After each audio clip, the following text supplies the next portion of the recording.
all ambassadors, diplomats, excellencies, invited guests, ladies and gentlemen, good morning, everyone.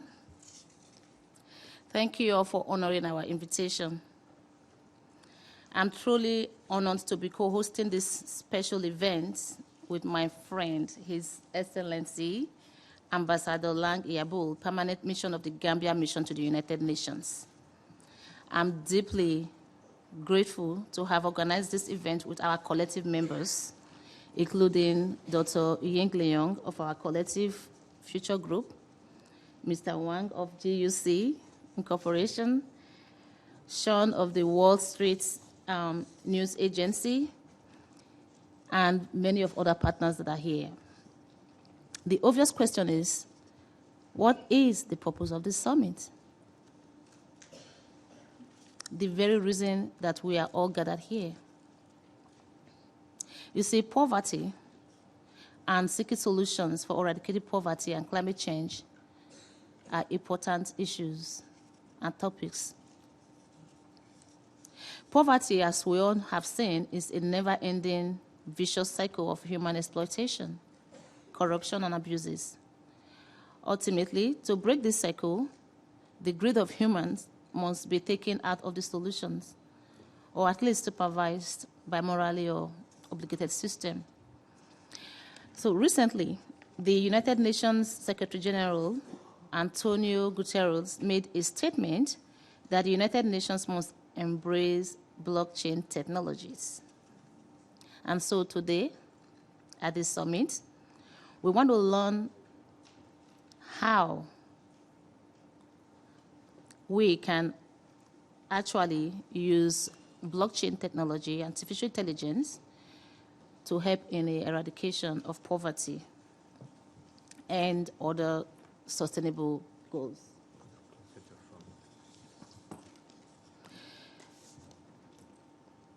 The sustainable goals, 17 sustainable goals. Today we're going to be focusing on two main sustainable development goals. The sustainable development goal number 1, which is no poverty, and sustainable development goal number 13, which is climate action. These are of utmost importance because without attaining these goals, we may really not be able to truly attain the sustainable goals that we're all working hard to achieve. So we hereby today want to learn from others who are using artificial intelligence and blockchain technologies to make progress towards the eradication of poverty and climate change. Like many of you here today, I am not a blockchain expert, but I am an advocate seeking for the eradication of poverty, seeking for solutions to eradicating poverty, climate change, and all the other sustainable goals. So we will have a welcome remarks from our main host, our chair for this occasion, His Excellency, Ambassador Lang Yabu, to officially make his remarks to open and declare the summit, to give a welcoming remarks and declare the summit open. You will also have an opportunity to hear from our collective members and our organizing teams and experts as they share their insightful solutions on this topic. We'll have 3 main subjects: technology, commercial, and then humanity. Covering the technology space on the subject of artificial intelligence and blockchain will be Nicholas and Andrew. We will also have Sean and Daryl, who will share their work and what they are doing, using blockchain and artificial intelligence. So after the welcome address by His Excellency, Ambassador, we will be hearing from our beautiful moderator who will, Angie, the beautiful moderator who will be moderating the panel discussion. So at this time, without much ado, I will give the time for the ambassador to give us his welcome remarks and declare the summit open. Thank you all for coming once again. Let's sit back and let's learn together and rub our minds together, like we say in Africa, on ways we can actually eradicate poverty and climate change. Thank you.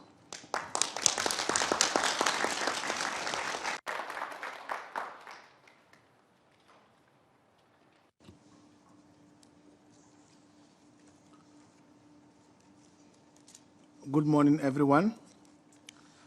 I would start by acknowledging the presence of the following people. My friend, Dr.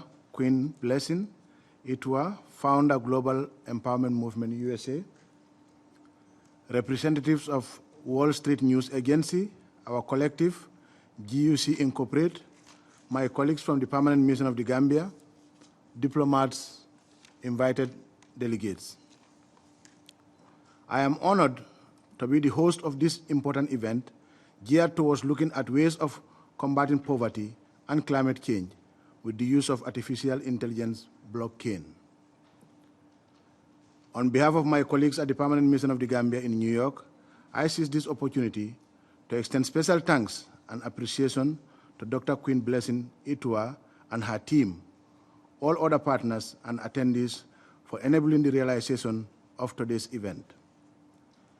It could be recalled that the SDGs were adopted by the international community to create a sustainable future for humankind by ensuring economic growth, social inclusion, and environmental protection. For those of us from the developing South, the attainment of the 17 SDGs, especially SDG 1 and SDG 13, the theme for today's event, is a matter of urgency. This is because the menace of poverty and climate change continues to be among the greatest threats to our peace and security, social cohesion, and development. Therefore, addressing these challenges is not a choice, but a must, because without that, the hope of attaining the other SDGs will remain a mere dream for the world. Therefore, I believe I can speak for all of you when I say that SDG 1, no poverty, is a crisis that all want to join hands and combat as soon as possible. It is a crisis that has a domino effect of factors that include human exploitation, corruption, and abuse. This is where artificial intelligence blockchains comes in by using different technological mechanisms to process economic development and provide equal sustainable supervision for all. Consequently, the time has come for humanity to continue engaging in critical thinking to ensure the use of all innovative ways to free the world of poverty and the dangers of climate change. It certainly cannot be business as usual. This is because the last decade, this is the last decade for the world to attain the SDGs.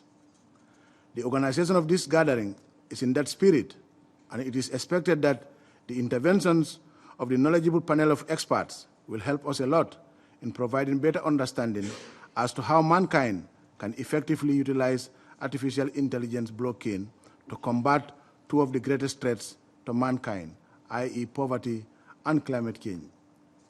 As we enter the crucial decade of action for the attainment of the SDGs, we must find different new, sustainable and innovative ways of confronting poverty and climate change. This is the opportunity offered by the use of AI blockchain technologies, and hence the importance of today's event. The use of AI blockchain technologies can provide humanity with the capacity needed to collect, analyze, and store relevant scientific data relating to poverty and climate change. Its fundamental technological building blocks can be utilized in any application that processes and stores data, which in today's modern age mean it can be a valuable tool in almost everything, including healthcare management, transportation logistics, financial platforms, just to name a few. The AI blockchain, in addition to the above, can also avail mankind with the needed tool for sustainable supervision and measuring of development indicators to promote and facilitate accountability for both the citizens and the policymakers. It is a known fact that recent advancements in robotics and supercomputers have provided the platform from which AI cognitive machines are beginning to emerge from the domain of science fiction into scientific reality. Since the development of blockchain in 2008, it has become a very important virtual ladder tool for information management. Although we are still in the early stages of potentially implementing these technologies into achieving the SDGs, it is encouraging to see there are already plenty of innovators working to use the technology to address the current challenges facing humanity, and the collaborative efforts will hopefully serve to help us with the needed solutions. However, it is also important to point out that in our collective drive for innovation, mankind must always adhere to all ethical precautions to avoid potential backlash of people to its innovations. Staying human in the age of innovation and finding the right balance in our actions becomes crucial. There is also the issue of ensuring fair and equitable sharing of the benefits of new innovations globally. In conclusion, I remain convinced that with occasions like today, humankind will certainly continue the endeavor to remain on the course for the eradication of poverty and the challenges of climate change for the benefit of humanity. With these remarks, I have the singular honor to declare this important event open. I thank you all for your kind attention.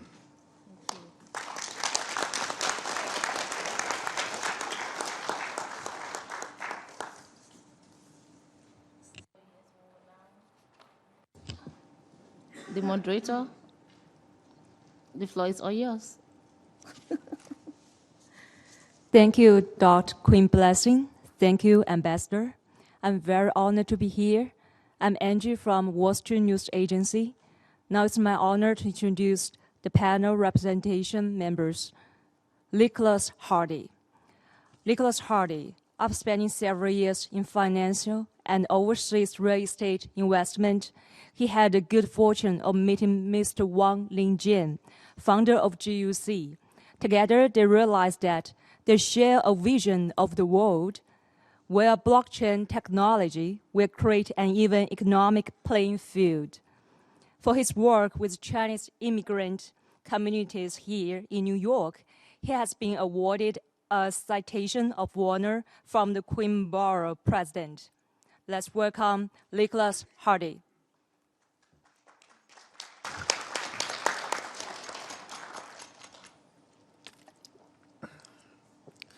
Good morning.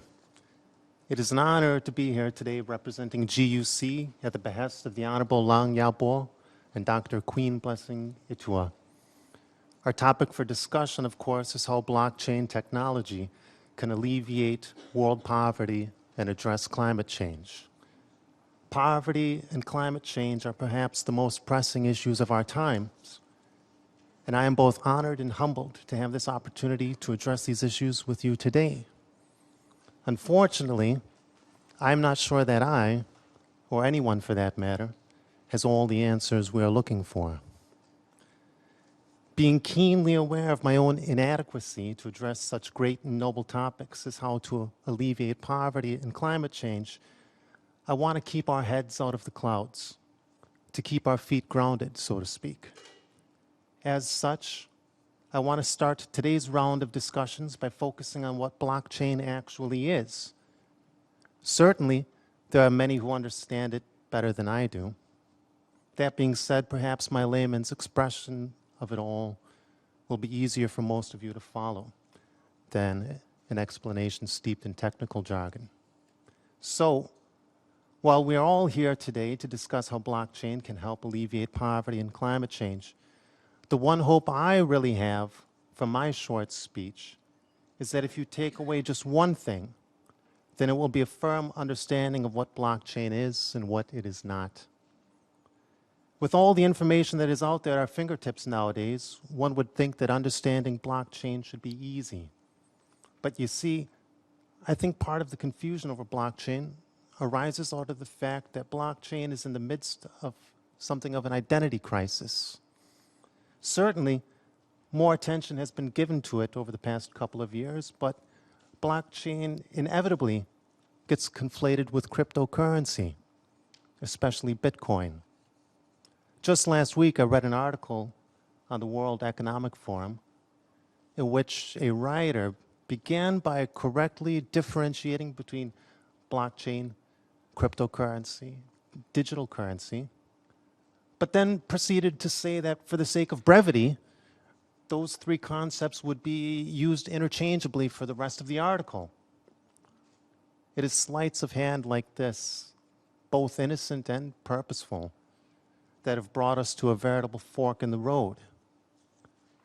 Will blockchain technology be used for good, to support the United Nations Sustainable Development Goals, or will it become just another tool to create wealth for the sake of creating wealth? On the one hand, advocates of blockchain and cryptocurrency tout its potential to bring banking and financial services to 1.7 billion people around the world who are either underbanked or completely unbanked. But on the other hand, blockchain simply is not as open and democratic as many of its advocates would have you believe. While the code for Bitcoin, for example, may be open source, the actual exchanges and mechanisms for its practical use are not. And the same is arguably true for all forms of blockchain. Some 30 years ago, when Tim Berners-Lee invented the World Wide Web, his hope was that technology would foster collaboration and participation in the synthesis and dissemination of information worldwide. But within 10 years of its advent, Berners-Lee already saw reason to lament how his vision had been co-opted, and the World Wide Web became instead just another publishing medium that focused on pushing information to consumers rather than empowering collaborators. Perhaps the same could be said for blockchain technology today. How collaborative and accessible is it really?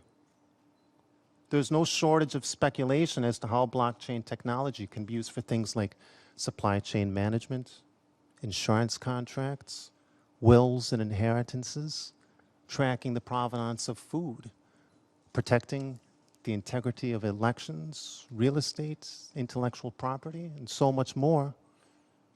But I do not see how any of these applications are really addressing the big issues like poverty and climate change that are facing us today. To me, they sound more like corporate objectives. Make no mistake, we are at a crossroads, and there is a very real danger that people will fall into a slumber, believing what many of the proselytizers of blockchain technology say, that it is a panacea, that it will eliminate corruption and remove the human element of error from our transactions. But I'm not so convinced. I'm wary of a technology that purports to make up for or render inconsequential the shortcomings of mankind. It is just too easy of an out. It removes too much individual accountability, which is ironic because one of the apparent objectives of blockchain is to decentralize authority. But if authority is decentralized, it doesn't just disappear. Somebody has to pick up the slack. If we are to address poverty and climate change, I think we have to recognize that we are in an ongoing fight, that the fight against them is not a one and done, or that they will be eradicated by 2030 and never show their faces again. We are all responsible, and we must all commit to achieving the United Nations Sustainable Development Goals by making conscientious choices about the technologies we use. That being said, technology alone cannot eliminate poverty. It can, however, facilitate the free flow and exchange of ideas, information, and capital from, say, a farmer in Wisconsin or China with an entrepreneur in Gambia. That is the sort of collaboration that Berners-Lee had envisioned for the World Wide Web, and that is the sort of commerce that blockchain technology can help facilitate, so long as we're talking about more than just cryptocurrencies. Remember, we're not here today to talk about Bitcoin.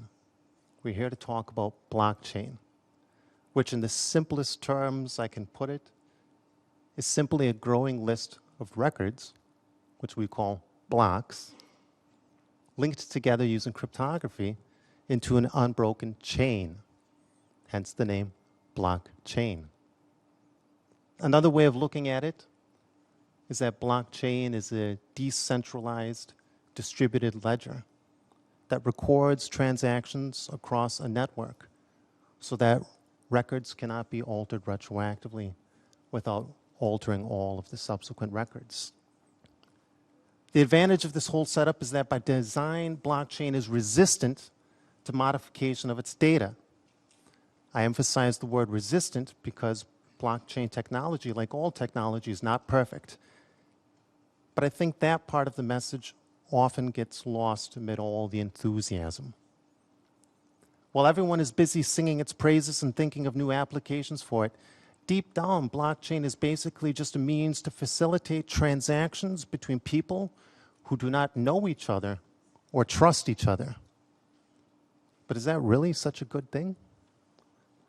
Call me old-fashioned, but I have little faith in a world without trust. The true value of blockchain will lie in creating an environment conducive to the free flow and exchange of ideas and capital, not by creating silos where we isolate ourselves and sit complacent behind walls of code. Instead, if we build technologies that foster trust and collaboration across borders, then wealth will follow shortly behind.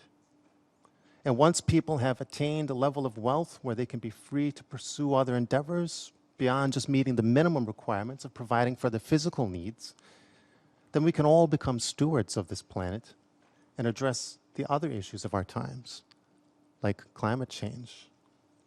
This, at least, is part of the naive vision of GUC, and it is a vision I hope to share with all of you. Thank you.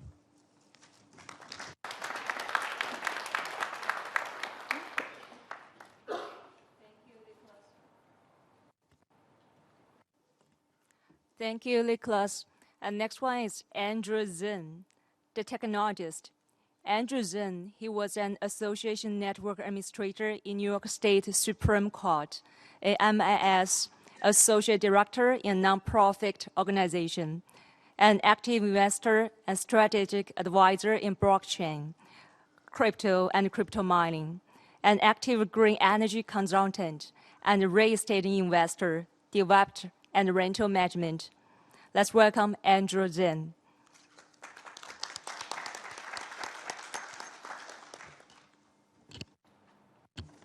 Thank you, moderator, and good morning, everybody. And thanks to Ambassador, and thanks to the diplomat and delegates, and Dr. Queen, Dr. Yin from Collaborate, and also the speakers on the podiums. So it's cold weather. Thanks, everybody is still coming to attend the event. Hopefully, you're still awake. All right. So what is YesCoin? YesCoin, I'm honored to represent YesCoin as a company. So what is YesCoin? As you see in the slideshow, YesCoin is using AI and blockchain technology to promote digital rights and to your digital identity and promote global collaboration with social consent and make the digital world safer for everyone. So as we hear the gentleman already mentioned, nobody can be perfectly provide a solution in AI or blockchain to solve the whole world. If we talk about AI and blockchain alone, it will be, if not days, a month, or years. So I'm not going to spend that much time over here to explain. So I'm going to later on we'll have slideshows to simplify five technologies YesCoin is going to provide and work with the organizations like Collective, and then we're going to provide solutions to UN to fight for the two SDG agendas today as the topic. Right. So next slide. So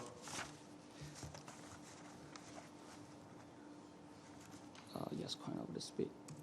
So who I am? My name is Andrew Say. I'm the senior advisor from YesCoin.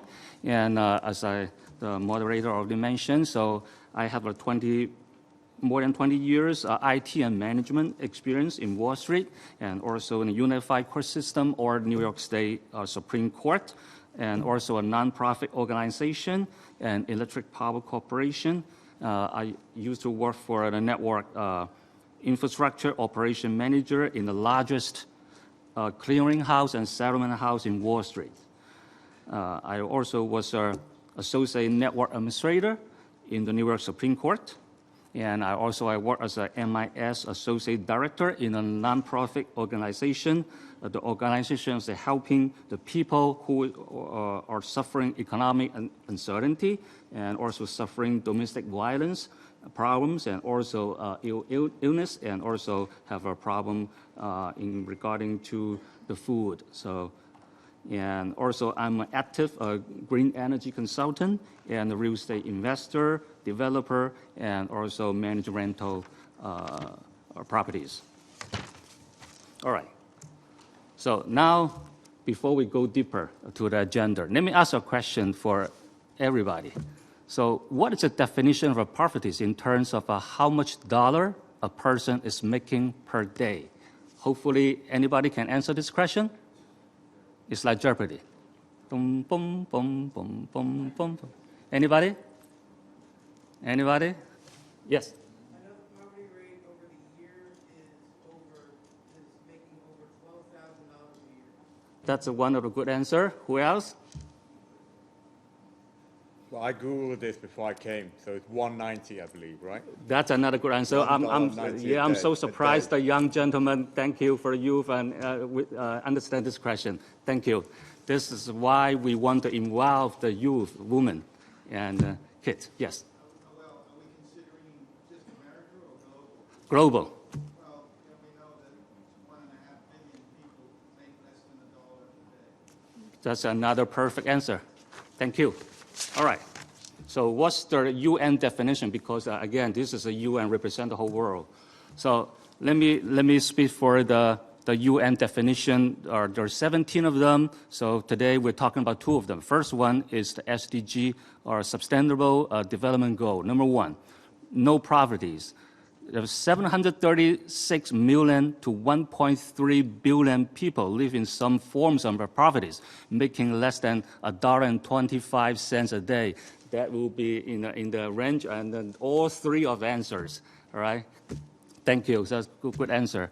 So by 2030, reduce the number of poverty by half and implement social protection system, promote equal rights to basic service, including financial service, allocate enough resource for development, creating policy and framework to facilitate collaboration at nation and regional level. So this is the UN, one of the UN goals. This is the one of the topic and genders, and we're going to work with other organizations to provide solution to fight for it.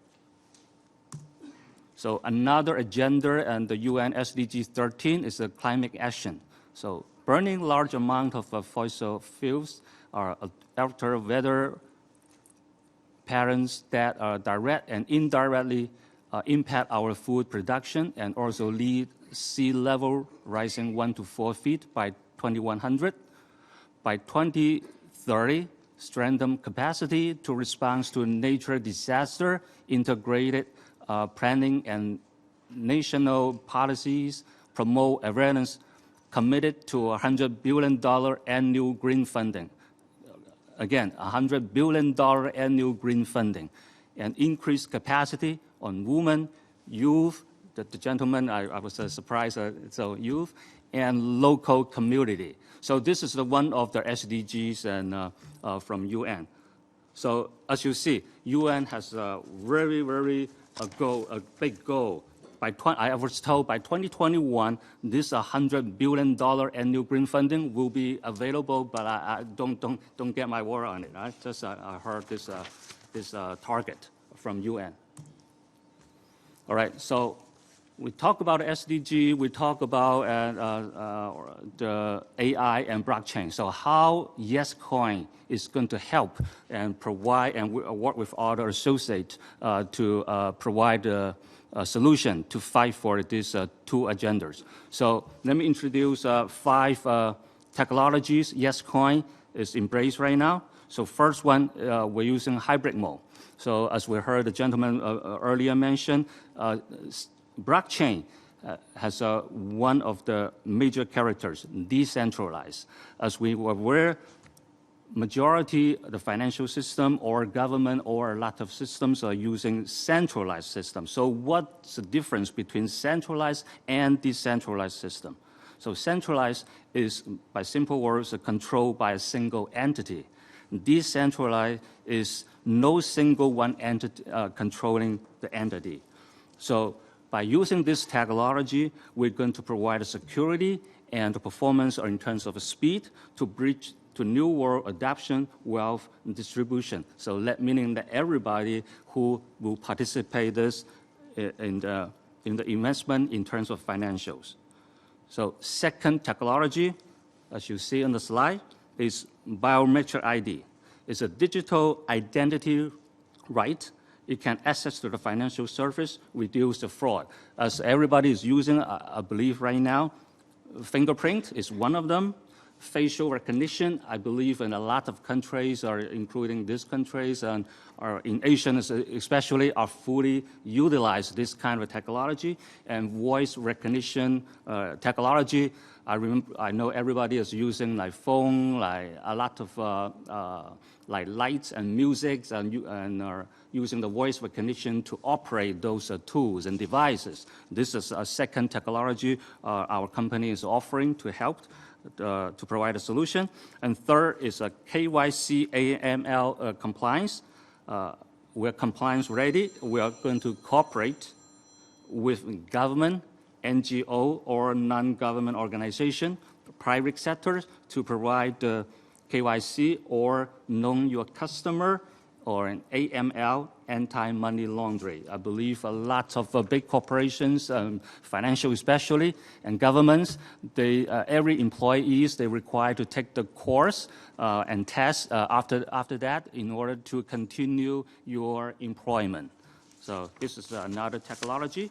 And the next slide, the next technology is mobile blockchains. As we already heard the gentleman mention, there are 7 billion mobile phones right now currently in the whole world. So that meaning the collaboration of the whole world. So we involve more and more people in the whole world to can enable them to fight for these 2 agendas, the no poverty as well as the climate actions, right? The last one but least one is the smart AI. So as everybody remember, not long ago, one of the companies invented the AlphaGo. It's a very artificial intelligent robot or machine, compete with their chess world champion. He beat them. So this is a kind of a technology, AI, artificial intelligence, we are going to use, all right? But not at the same level, but we're going to improve. So we mentioned about 7 billion phones in the whole world. So I believe, including myself, we know a lot of people is using, have cell phones in the US. A lot of people also understand there's a European and Asian, a lot of phones also. Let me ask a second question, just for fun. How many of you know how many mobile phones or mobile users in Africa? Just a quick question, another Jeopardy question. Anybody? The young gentleman? Anybody? Just a guess. Yes. 35 million. Anybody else? Again, I cheated. I Googled the answer. Oh, no, you are not. You cannot. Yes, the gentleman over there. 100 million is another answer. Who? 2 million. 200 million. All right. No more? All right. Let's find our answer. So now the answer. According to the statistics in October 2018, there are 444 million mobile subscribers in Africa. Almost 500 million people. So nobody is getting close. So this is the environment. So mobile, we can embrace the blockchain technology and AI technology to the mobile phone, make it mobile blockchain technology that can transform each mobile users to an investor and a mobile activist. So that will combating the properties, because why there's a property? The definition of property, the reason become property, there's three major reasons: because of lack of education. People do not have good education. And second is do not have the opportunity to find a job or find a better job. And third, they don't have the lack of the opportunity to access to the financial system or financial funding. So meaning they don't have money, they don't have education, they don't have job. So by providing the phone, people can learn, people can invest, people can make the phone as a bank. As a gentleman mentioned, the Bitcoin, we don't talk about Bitcoin right now, but it's an opportunity to generate money in the phone itself, can make the phone as a bank, can make the phone as a learning machine, a school, and also can make the phone as a voting machine to support the climate action, etc. Right? So YesCoin, we provide YesCoin Academy, so we can be one of the mentioned earlier. Why people become poor? It's education. So lack of education become property. So we're providing the YesCoin Academy. There's multiple channels of education. Thousands of people on blockchain, the latest technology programs are over there. So we're going to store more and more related, the latest and greatest technology, so that everybody, not only the U.S., but also in the world, even the poorest country in the world, can learn, can be educated, and can be financially ready.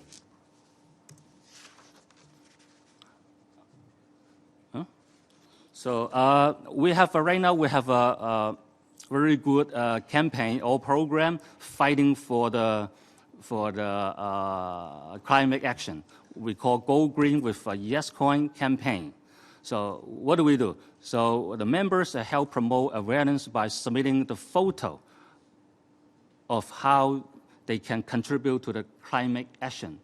So the blockchain, you can be very complicated in the high tech, but we can translate it and make it very simple. Everybody can use normally. So what we did was high school students in Nigeria, they go to shopping. Instead of using the nylon plastic bag, they're using a tote bag for the grocery shoppings.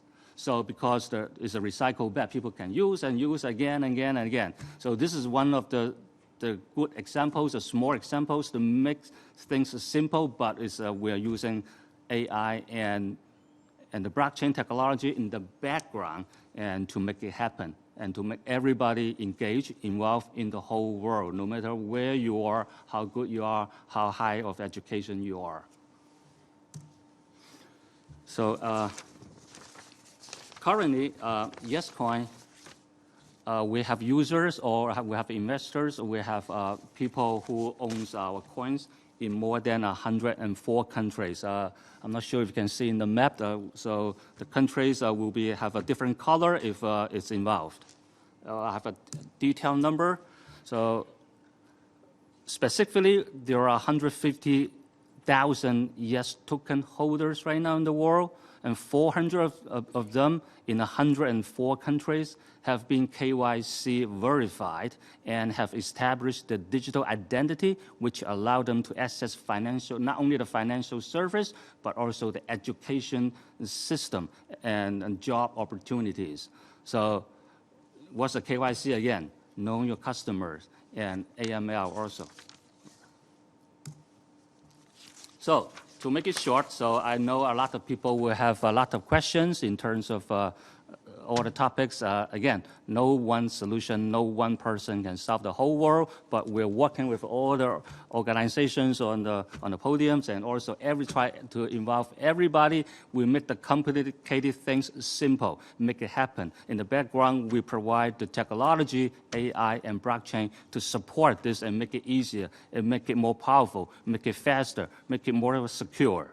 All right, so I have the multimedia, the social media address. If you're interested, feel free and look at it, and also including the email address, and feel free if you have any questions. Thank you.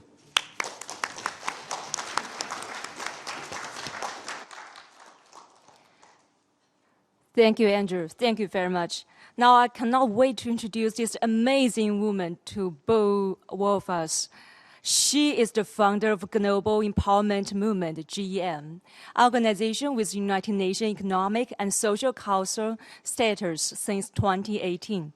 Through this organization, she actively advocates and participates at UN forums to address critical local and global issues for sustainable development. She is a recipient of the President Lifetime Achievement Award, presented by the 44th President of the United States, President Barack Obama, for excellency in service. She is Georgia State Global Goodwill Ambassador and United Nations representative, dedicated to empowerment services and advocacy to advance family and community development, address public health issues, including gender equality, human trafficking, and poverty eradication. She is the author of the Georgia Senate Resolution 381, an empowerment book called We Are the Blessing of Africa, Reshaping Our Greatness Together. She founded Blessing of Africa Empowerment Foundation to focus on addressing issues in Africa. Her mission is to live to her name and to be a blessing to the needy people, especially women prone to subjugation, with special focus on the abused, abandoned single mothers and their children, disadvantaged by poverty. Ladies and gentlemen, now let's have Dr. Queen Blessing.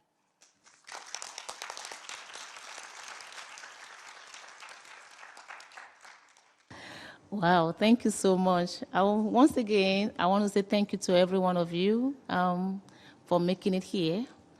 We are truly very grateful that you've honored our invitation. A lot is being said. Like I said earlier in my introductory comment, I am not a blockchain expert, but I am an advocate seeking for solutions to the sustainable goals agenda. So we are here to rub our minds together, but I just wanted to share briefly, just give you an overview of the main topic, the substance of the reason actually why we are here.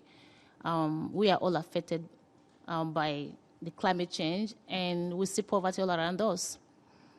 So more than half of the extreme poverty, of the extreme poor, live in sub-Saharan Africa, with an estimated 413 million people. The majority of the world's poorest exist in remote rural areas and often in countries with unstable governance. Lack of investment means minimal access to schools, healthcare, energy, and safe water.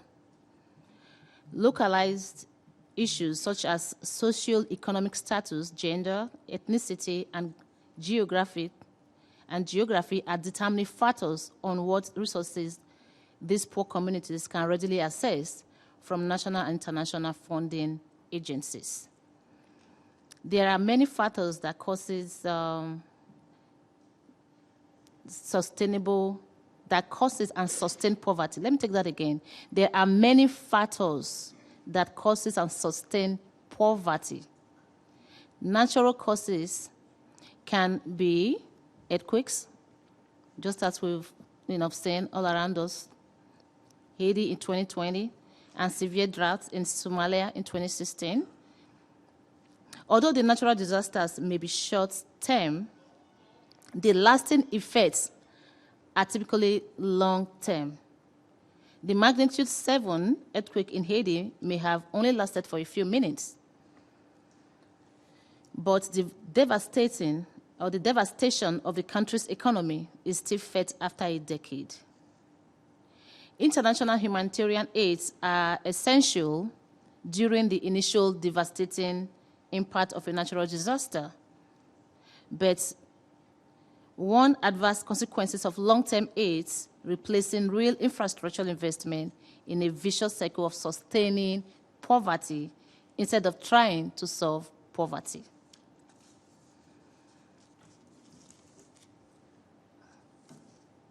World Bank's mission statement carved in stone at their Washington headquarters is, "Our dream is a world free of poverty."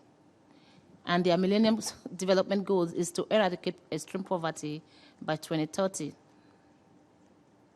This fight against poverty is further embedded with the United Nations 17 Sustainable Development Goals, which are the blueprint to achieving a better and sustainable future for all. These goals address the global challenges that we all must face, including fight against poverty, inequality, climate change, environmental degradation, peace, and justice. Poverty is driven by money, or more correctly stated, the lack of money. It is claimed that 82% of the global wealth is owned by just 1% of the people. Such wealth is centralized and strictly manipulated with distribution of wealth from the rich developed nations to the poor underdeveloped world, typically through unsustainable aids and loans that makes poorer, indebted nations even more poorer and even more indebted. To break this vicious cycle of manipulated poverty, a globalized, decentralized financial instrument is needed. And blockchain, as I've learned, and I keep learning, offers at its technological heart such a decentralized open system that balances the financial playing field for all, allowing poorer nations to more efficiently and cost-effectively trade their own natural resources using a universal digital coin or digital token that has no single controlling. I will take that again. That doesn't make any sense, does it? Okay. To break this vicious cycle of manipulated poverty, a global decentralized financial instrument is needed. And blockchain offered its technological health, such as decentralized open system that balances the financial playing field for all, allowing poorer nations to more efficiently and cost-effectively trade their own natural resources using a universal digital token that has no single controlling and manipulating master. The easier access to money without borders will have a trickle-down beneficial effect to redistribute wealth to the poor. Of course, simply giving out money without planning will be prone to waste and corruption. So the natural network supervision of digital currencies by a global audit means records of trade, transactions, publicly scrutinized and approved. It is estimated that corruption reduces a nation's gross domestic product by 4%. A less corruptible system invariably leads to a higher productivity and greater reduction in poverty.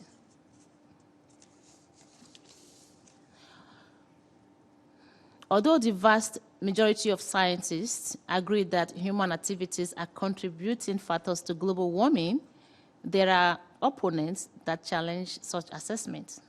And even a few deniers can provide enough doubting ammunition to political and commercial parties that have vested interest to model the truths for their own electoral campaigns and motivated profits.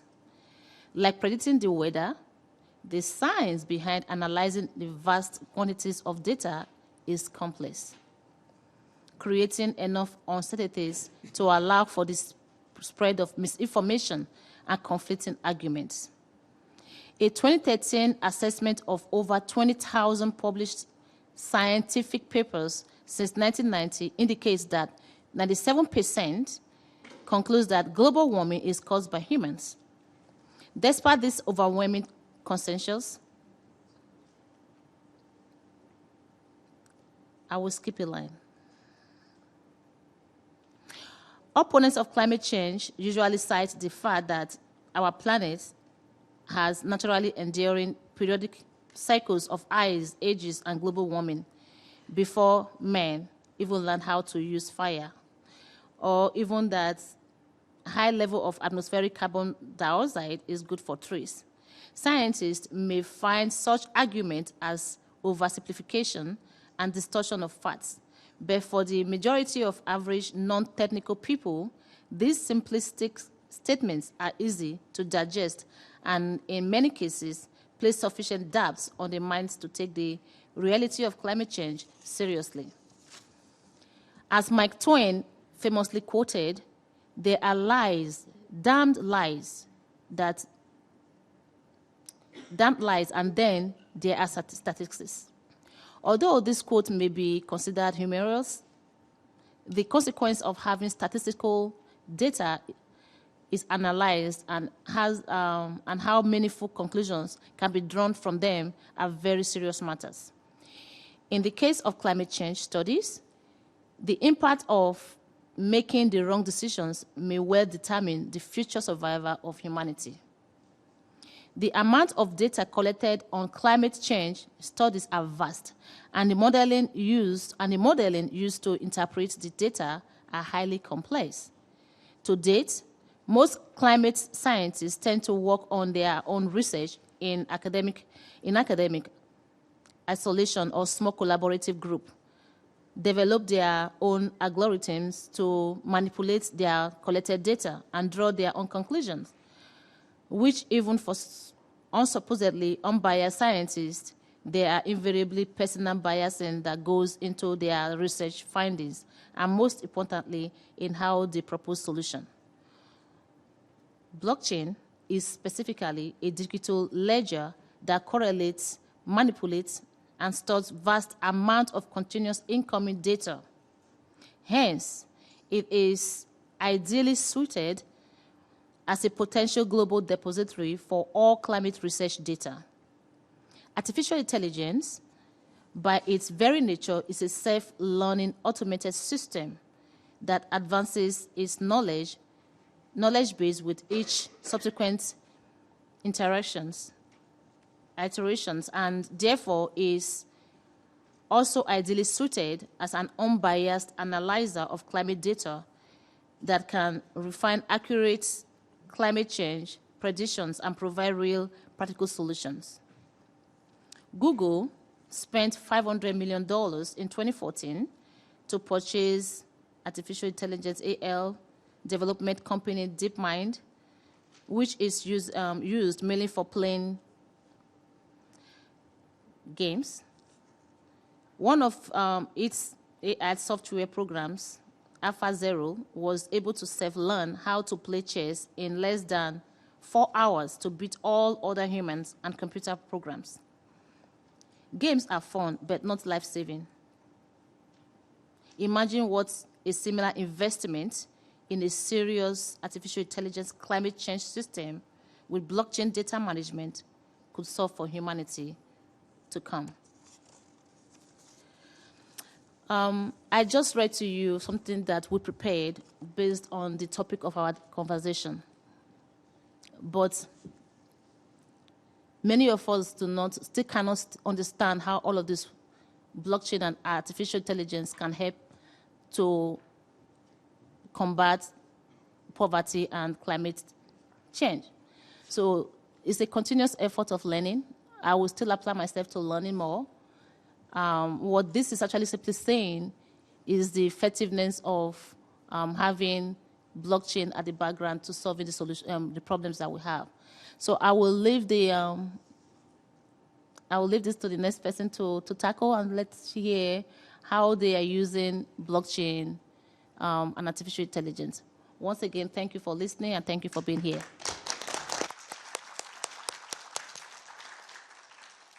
Thank you, Dr. Queen Blessing. Now, next one. Yeah, I want to introduce Dr. In. Okay.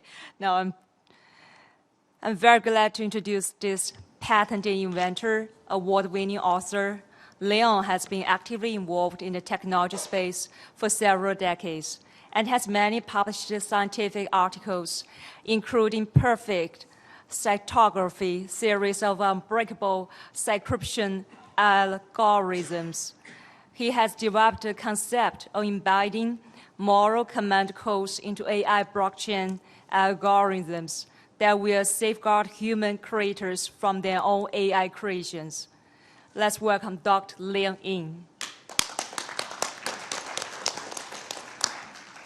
Firstly, I obviously want to thank the Permanent Mission of Gambia for hosting this extremely important event, and obviously for our most beautiful and talented Queen Blessing, incredible woman, to give us this opportunity to share our platform.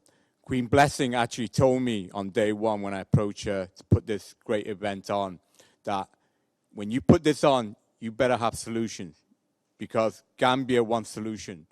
You want solution. You don't want talk, talk, talk. You want walk, walk, walk. Okay? And the United Nations itself, as you can see from the face up there, is the General Secretary. He made an announcement recently that the UN itself, the largest intergovernmental organization in the world, must embrace blockchain. In fact, his organization has taken the step forward.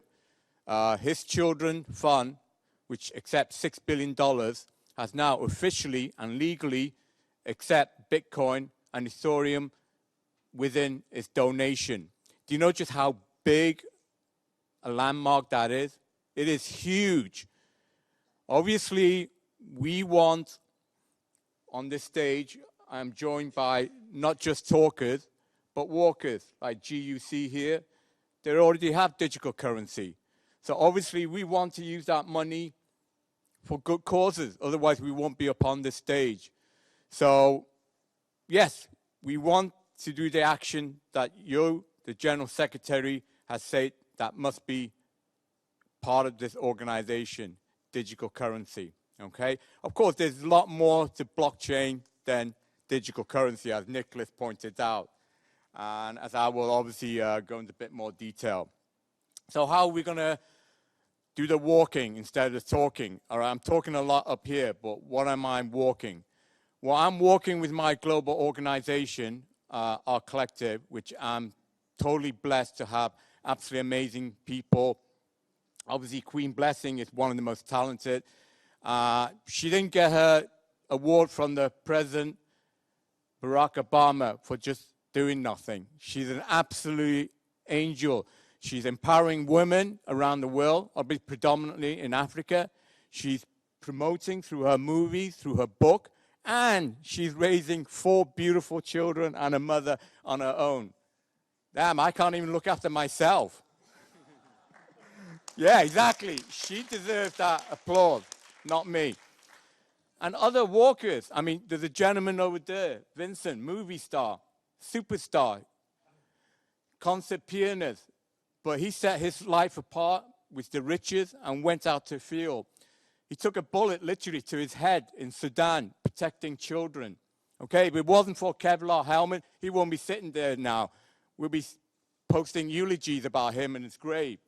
Okay, these are the type of walkers that we have in our organization, all right? Not talkers. We have walkers that are willing to take bullets for people that they're trying to save. Now, I'm a coward. I'm not willing to go out there, even with Kevlar helmet or vest, to save anyone. But I will do my best to promote their mission and put the necessary campaign. So on this stage, you see, we represent the United Nations. We have Africa, we have European, and we have Asians. Okay, so we represent the world. And it's only the world that's going to save the world, not individually. That's why our organization is called Our Collective. And as you see, Queen Blessing with Global Empowerment Movement and Museum Future Foundation are 2 NGOs our members of our collective. We Can Save Children will be an NGO soon, okay? So he's literally spilt blood and sweat and taken bullet to basically go out there and save millions of children in Africa. So he is doing his walking, not his talking. And we hopefully can generate donation where it's digital currency through people like GUC, Yazcoin, to support campaigns like Queen Blessing, empowering women in Africa, like Vincent Lin, saving children in Africa, okay? So obviously our collective, through our global organization, we are affiliated United Nations, which is leading the way. So thank you to all the UN members here that's helping us lead the way. So through our technology partner, obviously I'm sharing this great platform with GUC, and you heard from Yazcoin as well. We want to implement, so we want to stop talking. We want to start walking. We want these digital currency here donated to great causes like We Can Save Children and Global Empowerment Movement. These are the people that are taking their action and turning them into taking the talking and taking it into walking, okay? So we must support the campaign, whether it's hard currency or digital currency, and the world is moving to a digital currency. So embrace it. The United Nations asks you to embrace it, so embrace it. So now there's a lot of fancy words, people saying AI and blockchain this, as Nicholas pointed out. I'm a physicist. I'm not touting it. I have a PhD in nuclear physics, so I'm very technology and, dare I say, smart, okay? I've been to a lot of events that talk about blockchain AI, but like Nicholas said, most of them, to be honest with you, they just talk. They don't know what they're talking about, okay? So let me make it clear. AI and blockchain are not the same thing, okay?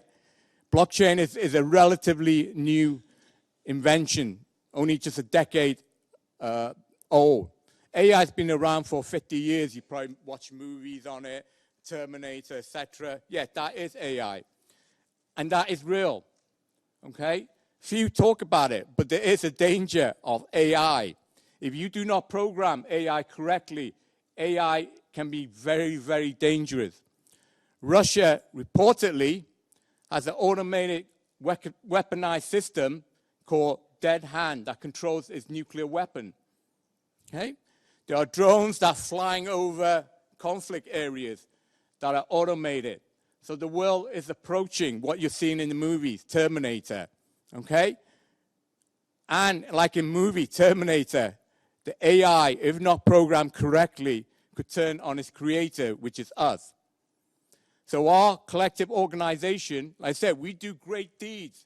But we do great deeds because we base our principles on core commandments, on core vision that controls us to do goodness, okay? We are human, they're not born to do goodness. We're not born to do evil either. We're born innocent. When we grow up, we turn through our culture, through our interaction, through the peers, through our teachers, through our parents. That is what turns us either into good people or evil people, okay? So through our organization, we have our own commandment. Now, we developed this commandment so that it is programmable. It can be coded into command code. I call it AI moral code.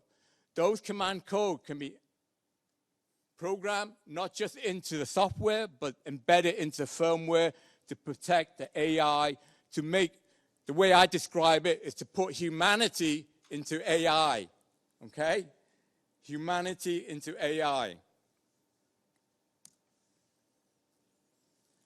So, blockchain. Well, Moncair's a UN guy over there. He gave me one great line. I'm going to steal your phone. So Andrew said to you, there are 444 million phones in Africa. Through our organization, we want to aim so that there's 1 billion phone users in Africa. The reason why I mentioned this is the great line by Moncair. How do we combat poverty? We want to have the poor, turn every single poor in this world into its own private investor. That's an absolutely beautiful line that Moncur gave me, okay? That is how we will liberate the poor. We will reduce the poverty. We will turn every single person, that whether they have $1.25, whether they have whatever it is, $4,000, whatever they have, they control it themselves, okay? They are their own investor. They are their own controller, no matter how poor they are, okay? Therefore, we don't want to just talk about it. We want to put it into action, okay? So that is a great line, okay? Turn every poor into his own private investor. That is ultimately one way of reducing and eliminating poverty.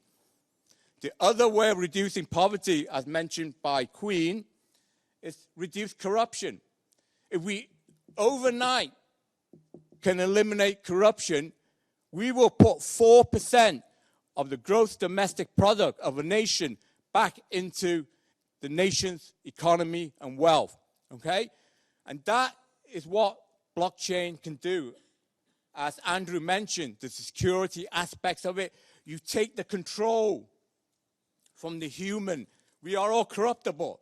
I preach goodness, but I know I'm a man. I am corruptible, okay? I have all the sins of this world upon me, okay? So take that sin away from me and give it to the blockchain that will take away the corruption of mankind and eliminate that 4%. With that 4%, do you know how many? We can buy 500 million phone and give it to the poor and say, here's your $1.25. Put it into this phone that we're giving you from the 4% that we're saving you, okay?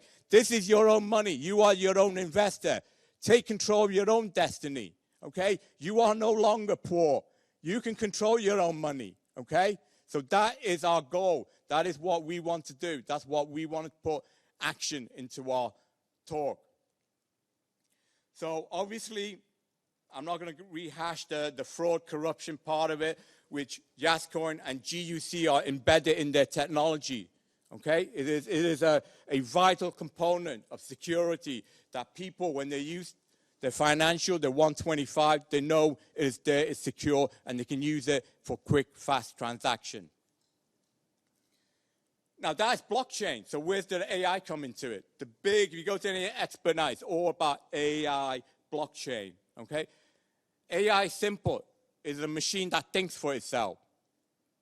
It can be dangerous unless you program it correctly. With our moral code that we develop through our collective, we will program it correctly, okay? But AI uses vast amount of data to process, okay? Vast, trillions bits of information that it needs to process to get the right information, analyze it. So blockchain, as Nicholas said, is a chain of block. So that is why AI and blockchain is a perfect marriage. AI is the next thinking machine, but it needs lots of data for it to process and come up with the right solution. Blockchain is that data management system that gets together, and that's why people are now these days talking about AI and blockchain. But the two are not the same, but they will going forward, okay? So with the panel of experts of doers, not just talkers, but doers, that is the next stage of the evolution, is integrate artificial intelligence and blockchain. Now, along with giving 1 billion in Africa their own cell phone, so their own investor, we are going to turn every single app user with the cell phone, the billions around the world, to be part of the climate change activists, okay? So as Queen pointed out, even though 97% believes it, the 3%, there's a lot of ambiguity in the data. The data is locked up in the hierarchy of academia where I'm from. The common people, I'm afraid, are not part of that argument. And because they're not part of that argument, they don't believe in it, okay? Seriously, they don't believe in it. A lot of people still come to me, Dr. Ying, you're a nuclear physicist. Is there really global warming? Is there? I mean, I see it out there. It's like freezing out there. How can there be global warming? I'm freezing my butts up. There can't be global warming, okay? Therefore, along with the app that we'll create to manage your wealth, we're going to create the same app that will have its own artificial intelligence, so you can enter your own data.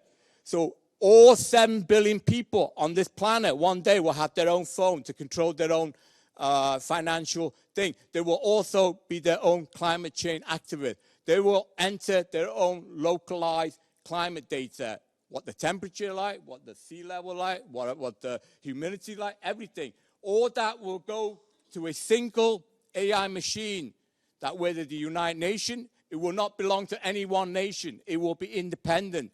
It will be accessible to the whole world. Okay, so you take the biasing out of it. So we want to turn every single human being on this world to combat poverty and to combat climate change. Okay, so with your help and with these experts that are doing things now, they're doing things, they're not just talking about it, we will follow what the UN Secretary General said. We will combat poverty by embracing blockchain. But we are going to go to the next step, to the next evolution. We're going to take the artificial intelligence and also combat climate change. Yes, that's only 2 solutions of the 17 that the UN, but like you said to you, we all got to take baby steps. As the saying goes, the impossible we can do. Miracles will just take a little bit longer. And I thank you all for listening to us and giving this opportunity of how we can work together to eliminate poverty and climate change, and how we can basically do the mandate that the ambassador Gambia has set for us and Queen has set for us from the day I told her, Dr. Ying, bring me solution. Less talking, more walking. Thank you very much.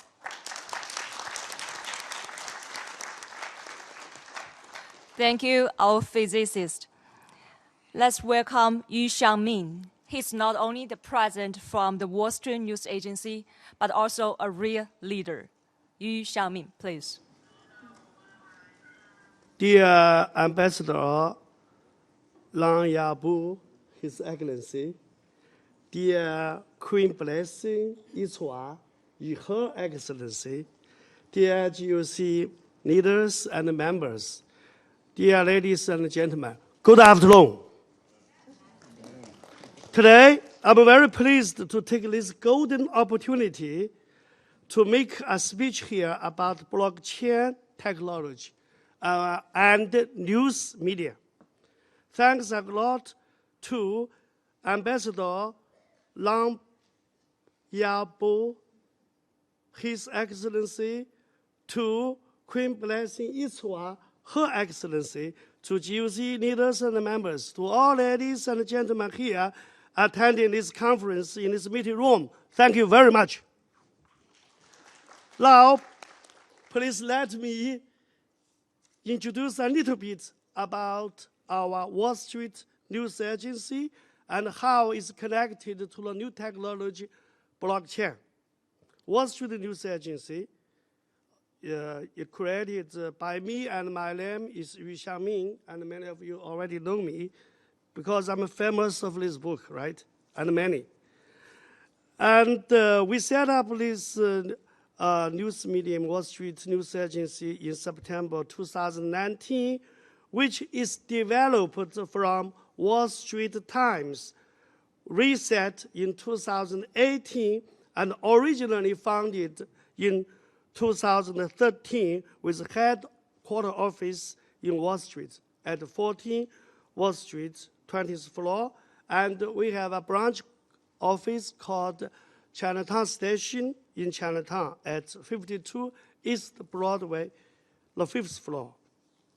Wall Street News Agency actually is a Chinese news media plus future electronic trading platform with advanced technology blockchain.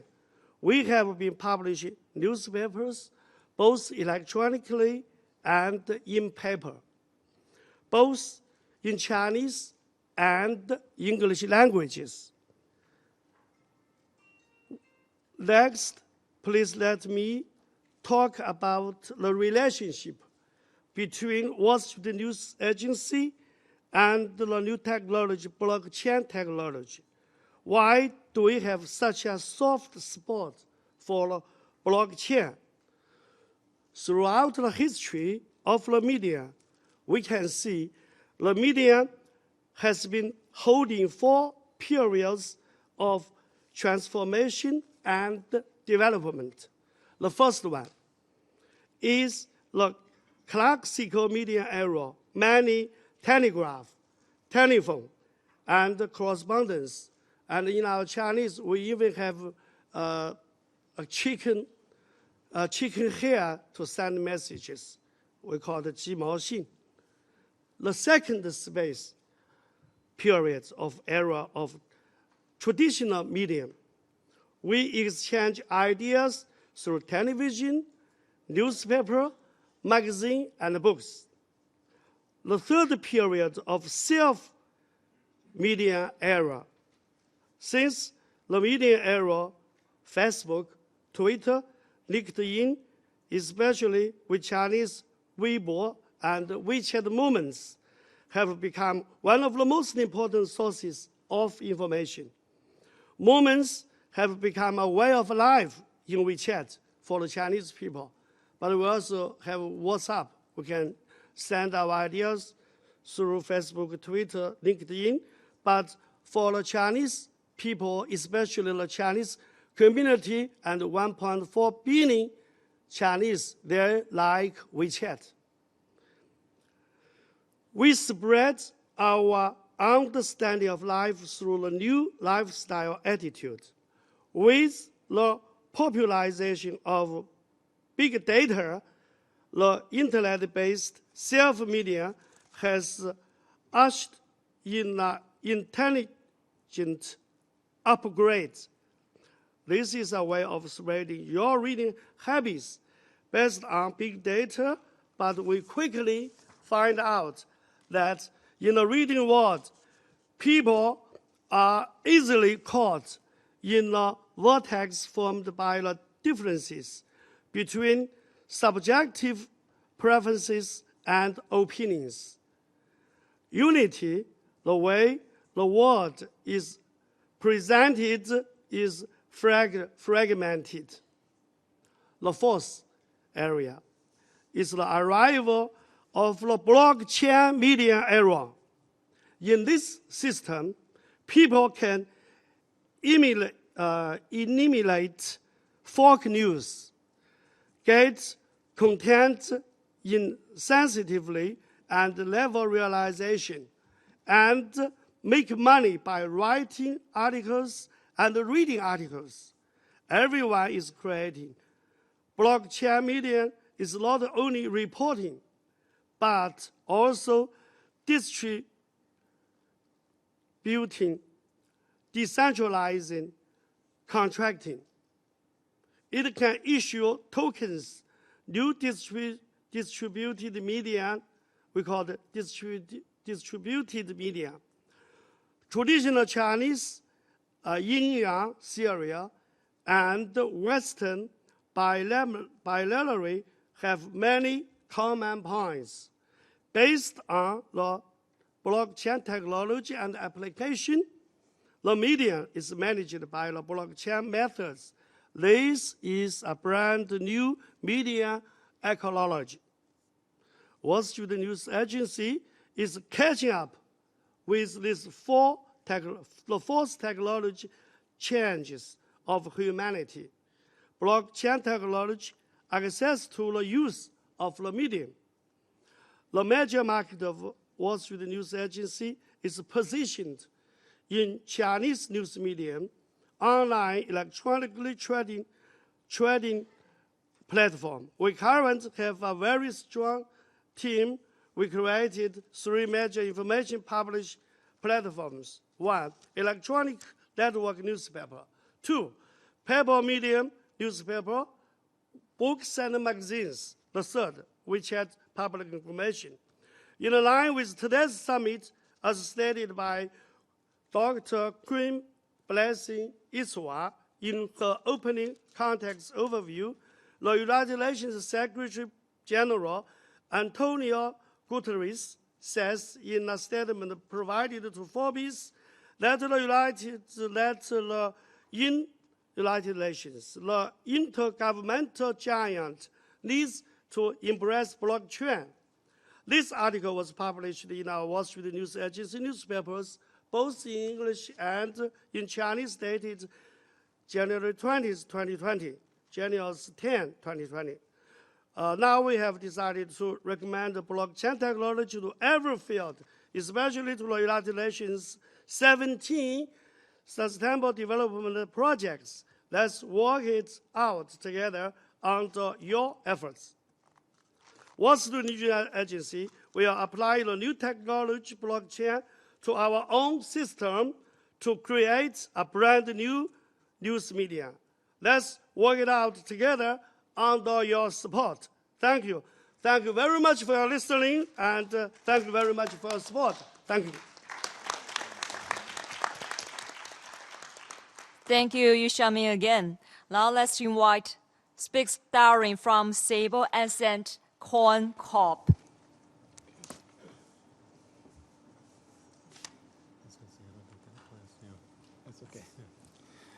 Imagine a world where commerce is transparent, decentralized, and immutable. This is my vision for the world. Transparent, decentralized, and immutable. I love the theme of this summit: blockchain technology and artificial intelligence, combating poverty and climate change. Before I get into that, I want to thank everybody. Dr. Queen Blessings, all the great speakers, everybody for having us here. I'm empowered to be here. The entire organization committee, I'm elated for the future of blockchain technology. My favorite quote, actually, is by Jim Rohn. And his quote is, "Find a way to serve the many, for service to many leads to greatness." I'm in pursuit of greatness, too. But my pursuit is based on a few things. To put the black people in the world, across this planet, on one accord,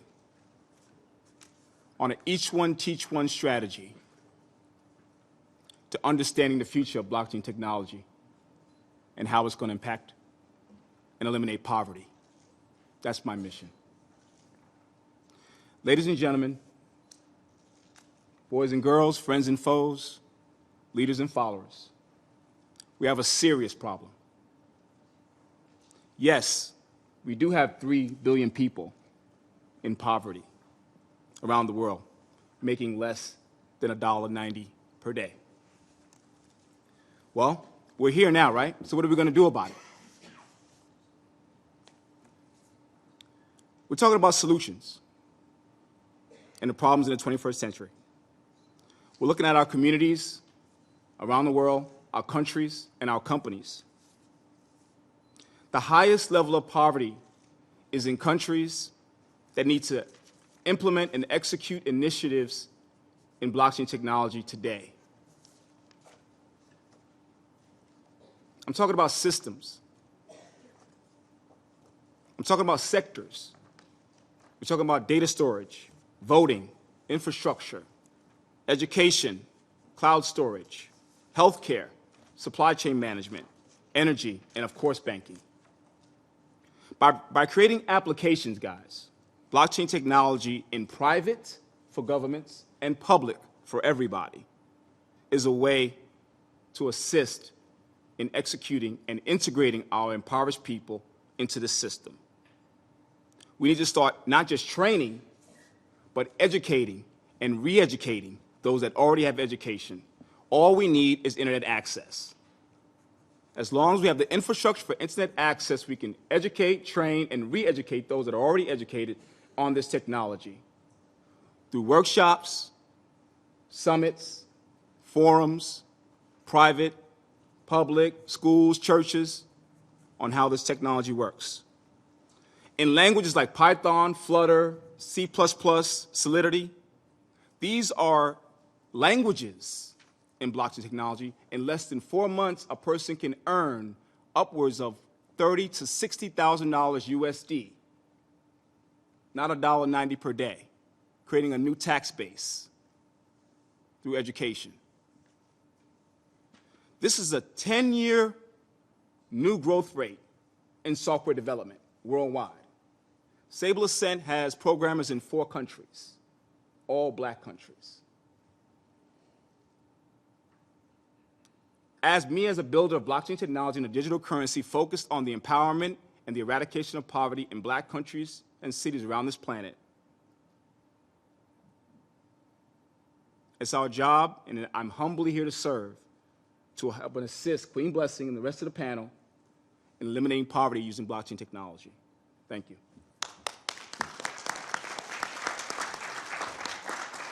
Thank you. Next, let's invite Hadrak Merrick from Wall Street News Agency. Thank you very much. Okay. Dear Ambassador, His Excellency Lang Yao, dear Queen Blessing Itua, dear GUC leaders and members, dear ladies and gentlemen, distinguished guests, good afternoon. I'm very happy and I'm very pleased that I'm here and I can join this important event. Brokers are the natural result of the development of traditional financial industry. The evolution of the field of digital asset follows the same rule as emerging financial market in 2020.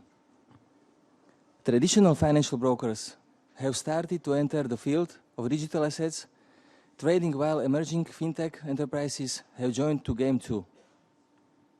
Fidelity Investments, the world's largest asset management enterprise, will launch Bitcoin trading services to institutional clients. The service was jointly developed by Fidelity and securities brokerage enterprise E-Trade Robinhood. E-Trade is a well-known internet broker in the United States with more than 5 million clients. TDA Ameritrade, the second largest internet broker in the United States, also provides Bitcoin futures trading service for professional institutions or clients. Traditional financial trading is consisting of opening an account, making transactions, registering, settling, and so on. Under the context of traditional financial industry, which exists with a relatively well-established structure, designated services are often provided for each part of the trading. However, in the field of digital assets, services are provided by the same organizations for each part of the trading when compared to the traditional financial industry, namely exchanges, which have relatively large drawbacks. At the early stage of the field of digital assets, simple industrial structures help drive the rapid development of the field because of small trading volume and less professional demand for various services. However, tens of thousands of exchanges have been established throughout the world, and such phenomena inevitably engenders fierce competition. The increasing number of clients and demand have resulted in higher requirements on services, and exchanges in turn have to add more investment and liquidity to develop and enhance their overall system performance and operational capabilities.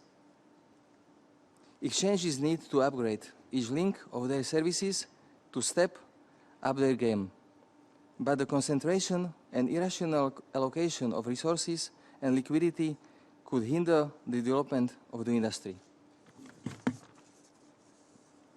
The total value of digital assets throughout the world has reached about the $300 billion after 10 years of development. If each link of trading were concentrated across exchanges, in the case that one of the trading links broke, it would impede the functionality of all other links and to overall stability of the industry, causing great risks. Ergo brokers are called for in such situations when the scale of digital assets has reached a certain volume to mitigate the risk in the industry and optimize the allocation of resources. Apart from that, digital assets trading essentially belongs to the financial industry. However, engaging in financial industry could cause a certain level of difficulty to common users, and therefore brokers are needed to serve and guide users. Besides, using professional brokerage services provided by brokers helps to reduce the threshold of common users and in turn attract new flow to join the industry fest. So thank you very much for your attention. Thank you very much. Now let's invite Mr. Adam Wang from GUC. Let's welcome.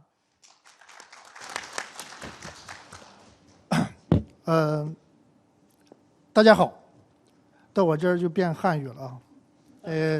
非常感谢我们的联合国世界人民委员会，也非常感谢我们的 QueenB， 还有我们的 Gambia， 让我们在这样的一个地方去成功的举办这样一场会议 ，2020 GUC 的全球数字货币峰会。那我想，我自我介绍一下，我是 GUC 俱乐部的 Adam Wang， 王基玉。那正如这次联合国主题大会，这次会议的主题是我们用区块链的技术去消灭贫穷，去改善贫富差距。那我想，这正好是 GUC 俱乐部当时成立的初衷，也是为什么我们在2020年携手世界人民委员会共同推出我们的基于区块链底层技术的币，我们的 GUC 的主链叫 GUCS， 也就是因为我们今天要运用这样的一个区块链的技术，能够达到能够让更多的人去享受金融和金融杠杆的服务，从真正意义上去实现这个普惠金融，达到一个普惠金融体系。因为我们在过去的时候，我们创造了很多的奇迹，我们捐助了几所希望小学，我们也帮助了接近400个孩子从小学到大学的所有费用，对吗？那所以为什么呢？因为别人在说区块链的时候，我们是在做；别人在做的时候呢，我们是用生命和使命去做。别人可能是为了自己去做的时候，我们却是为天下苍生请命。我们却是为的是就是用生命去影响生命，用灵魂去唤醒灵魂。所以未来我们 GUC 俱乐部也将积极响应联合国的号召，在很贫困儿童这方面，去资助他们的学习生活，这方面做出不懈的努力。在这个地方呢，因为我们的会议时间到了，我也强烈的希望，呼吁社会各界人士加入到我们 GUC 的行列以来，让我们共同携手关注贫富差距，关注普惠金融。谢谢大家，谢谢。Thank you, Mr. Adam Wang. Let's invite our special guest, the representative from New York State Assembly, Ms. Ye Zhou. I'll take it from there. Thank you so much. Yes. Yes. 1 minute. I wanted to introduce. Oh, hold on. Who did you introduce? Ye Zhou, the representative from New York State Assembly. Okay. Go ahead, please. Go ahead. Thank you. Thank you, Dr. The Queen's blessing. So give me an opportunity to be able to talk. Let me first, thank you to His Excellency, ambassadors, along your board, from, Gambia, and also, with the Dr. Queen's blessing, my salute to you, because for your global empowerment movement, that is a very, blessing. And also with all the panelists, okay? And I can see many the faces, from the community, all the old friends, even the friends from China. But again, I have to thank you for our beautiful MCs, NGs, for the invitations. My name is Yan Chu, I represent the New York State Assembly, and I'm very honored to be here. And at the same time, I also have the NGO at the UN, so I carry the multi functions. And today is really what's a great opportunity to really hear how the blockchain can really help. Before I come in here, I thought the blockchain basically it's just helping the crisis for the United Nations. But now just listen to more and more, we even can really help the 17 SDGs, have to be completed by 2030. But now with the blockchain, I thinking they can help with the number 1, there's no poverty, number 13, for like climate change. So this is such a really educational panelist. And, lesson over the all, I have to tell you, this is just to reflect my memory, for last year when President Xi Jinping, talking about the blockchains, and he mentioned about we have to emphasize that the integrations and application of the blockchain technology, because which plays a very important role in the new technological innovations and industry, transformation. So, I totally agree. We have many talking, but I guess we are looking for the action and we're looking for the solution.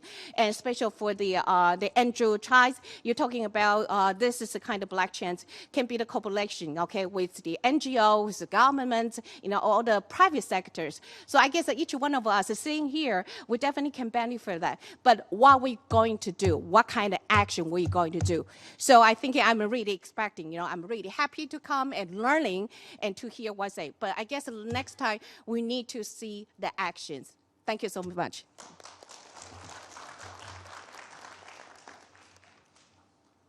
Okay. We didn't start early, so we were 20 minutes into the time. So I apologize for that. And so because of that, we have to reshuffle stuff, and we are running late. They will shut us down soon. We ought to vacate this place by 1, and it's just a few minutes past 1. So I just want to use this opportunity to really appreciate our special guest from all the way from New York City. We have the Council Woman President, Mildred Crump, and Cleopatra Tucker, Assemblywoman. We really appreciate your sacrifices and your coming. And we actually had you in the program as well, but time is not going to let us, but we just want to appreciate you for coming. Thank you so much.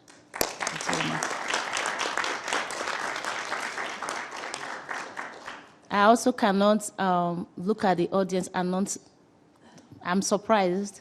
I'm so sorry, Queen Mother. Queen Mother is my mother. I didn't send you any invitation, so I'm sorry.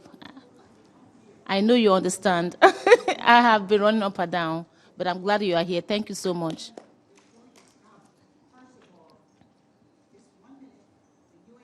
Down for Queen Mother. I'm Queen Mother Dr. Blakely.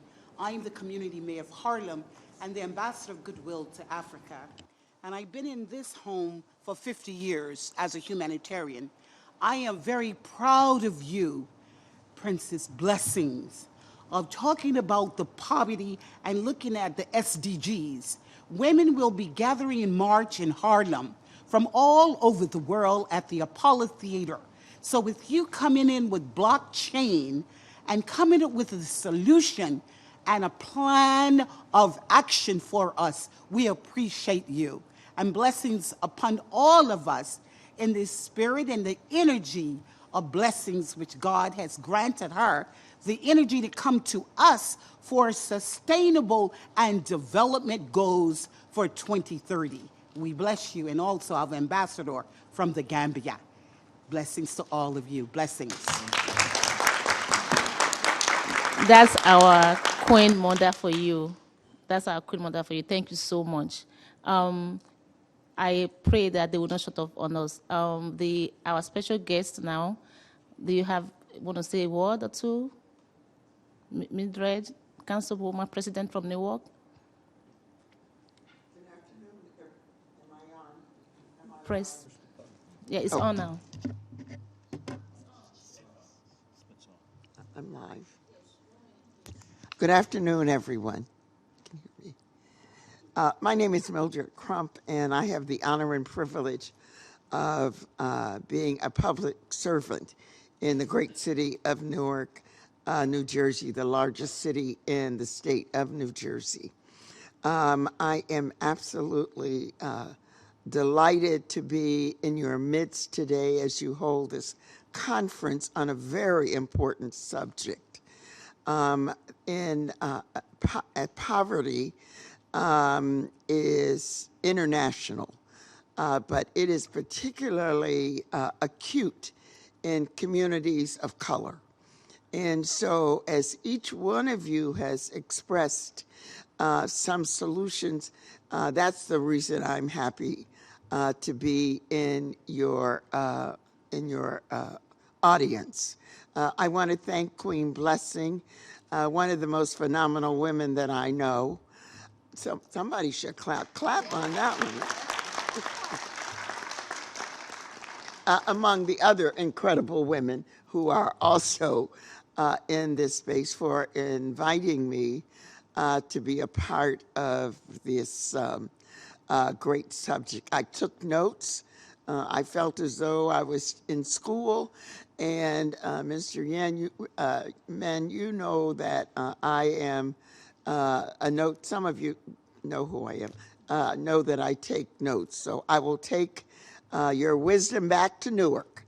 And certainly it would be, I hope, not an imposition, but to the leadership, if you would certainly consider at some point in time maybe scaling down what you do here at the United States. And if we could have a similar seminar in the great city of Newark, we'd be honored to host you. Thank you. Thank you so much. We're going to take you up on yes. that, by the way. Yes. Yes. You're on. I'm in Hoboken. So The Assemblywoman, please. Hold on. Yeah.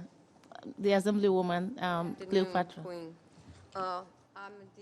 It's a deep honor for me to be here to accept the invitation from Queen Blessings to come to hear and gain knowledge of everything that we're trying to do here. And I'm going to take all this information back to the State House because I'm represent the state of New Jersey, Assemblywoman Tucker, and I represent the 28th District, which happens to be in Essex County and a part of Newark because I am a resident of Newark, New Jersey. So when, yeah, we live next door to each other. So it's an honor to have the opportunity to come and learn. It's a learning process, and I like to also invite you at sometimes to come to the State House as well as to the city of Newark. Come to Trenton to our State House and share your information with all of us. Thank you. Thank you. Thank you. So I don't mean to rush us, but I want us to be professional, you know. We want to do the right thing as well. So we have opportunity to have Chris from Nigeria, the way from Nigeria, who's fighting poverty in nationwide and across African countries. If you can please give us a minute of your word and what you are doing. Okay. Yeah. Okay. Thank you so much for this opportunity. I came all the way from Nigeria for this because in Africa we know poverty is not is real. You know, we've heard a lot of motivational speakers who say poverty is a mindset, but in Africa it's real. So it's very important for us to see ways to also partner to fight this, because one of the deficiency we have in Africa is first the education of how common Africans can invest and protect their future.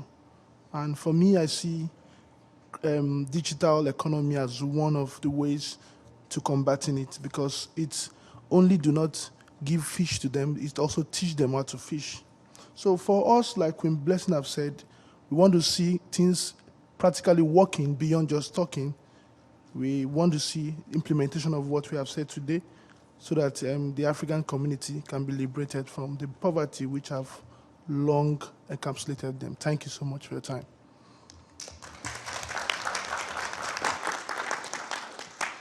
Yeah, thank you all so much for coming. In summary, we are all here for the same reason. We really want to see a change, and we are leading the change. That's why you are here. That's why you have taken out time from your busy schedules to be here, and we really appreciate that. Together, we can solve the issues that affect us all. But make no mistake, though, Because it's much in so many communities, doesn't mean it does not affect you. Whatever affects another community, black or white, Asian or Hispanic, affects us all. So we are the solutions, we are the blessings of our own world, and we are the solutions to the issues that we face. We can eradicate poverty. We can solve the issue of climate change, but it begins with each and every one of us. We are stronger together. We are the blessings of our own world. Thank you all for coming.